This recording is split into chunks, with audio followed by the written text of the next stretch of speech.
Hi friends, ನಾನಿವತ್ತು ನಿಮಗೆ ಈ ಥರ ಮಾಡೋದು ಹೇಗೆ ಅಂತ ಪೇಪರ್ ಕ್ರಾಫ್ಟ್ನಲ್ಲಿ ಹೇಳ್ಕೊಡ್ತೀನಿ. A4 ಶೀಟನ್ನು ತೆಗೆದುಕೊಳ್ಳಿ, ನಂತರ 4 ತುದಿ ಮುಂದೆ ಸಮವಾಗಿ ಮಡಚಿಕೊಳ್ಳಿ.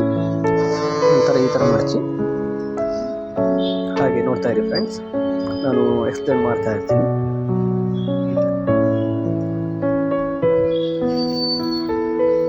ನೀವು ಮಾಡುವಾಗ ಯಾವುದೇ ಕಾರಣಕ್ಕೂ ಇದನ್ನು ಹೇರುಪೇರು ಮಾಡಬೇಡಿ. ನಂತರ ಸೆಂಟರ್ ಕರೆಕ್ಟಾಗಿ ಮಾಡಿಸ್ಕೊಳ್ಳಿ. ಇದು ನಾವು ಈ ಥರ ಫುಲ್ ಕಟ್ ಮಾಡ್ಕೊಳ್ಳಿ. ನಂತರ ಈ ತುದಿಯನ್ನು ಸಣ್ಣದಾಗಿ ಕಟ್ ಮಾಡಿ, ನಂತರ ಈ ತುದಿಯನ್ನು ಚೂರಾಗಿ ಲೈಟಾಗಿ ಇದು ಮಾಡಿ, ಇಲ್ಲಿ ಹಾರ್ಟ್ ಶೇಪ್ ತೊಗೊತಾ ಇದ್ದೀನಿ ನಾನು. ನಿಮ್ಗೆ ಯಾವ್ದು ಬೇಕಾದ್ರೂ ತೊಗೊಬೋದು. ಡಿಸೈನು ಹಾರ್ಟ್ ಶೇಪ್ ಆದರೆ ಚೆನ್ನಾಗಿ ಕಾಣಿಸುತ್ತೆ.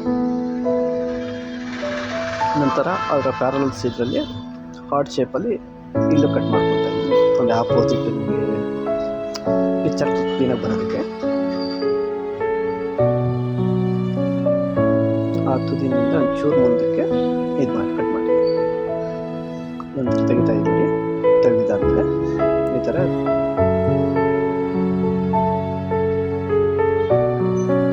ಹಿಂಗೆ ತೆಗೆದ್ಮೇಲೆ ಸಣ್ಣದಾಗಿ ಕಟ್ ಮಾಡ್ಕೊಳ್ಳಿ.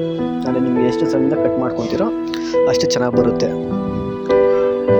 ನೋಡೋದಕ್ಕೂ ಚೆನ್ನಾಗಿ ಕಾಣಿಸುತ್ತೆ. ಈ ಥರ ನೀವು ಮನೆಯಲ್ಲೂ ಟ್ರೈ ಮಾಡ್ಬೋದು.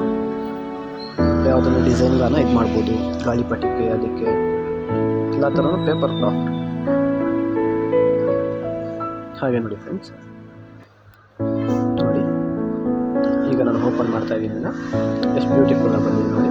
ನೀವು ಇದನ್ನು ಒಂದ್ಸಲಿ ಟ್ರೈ ಮಾಡಿ. ಓಕೆ ಫ್ರೆಂಡ್ಸ್, ಬಾಯ್.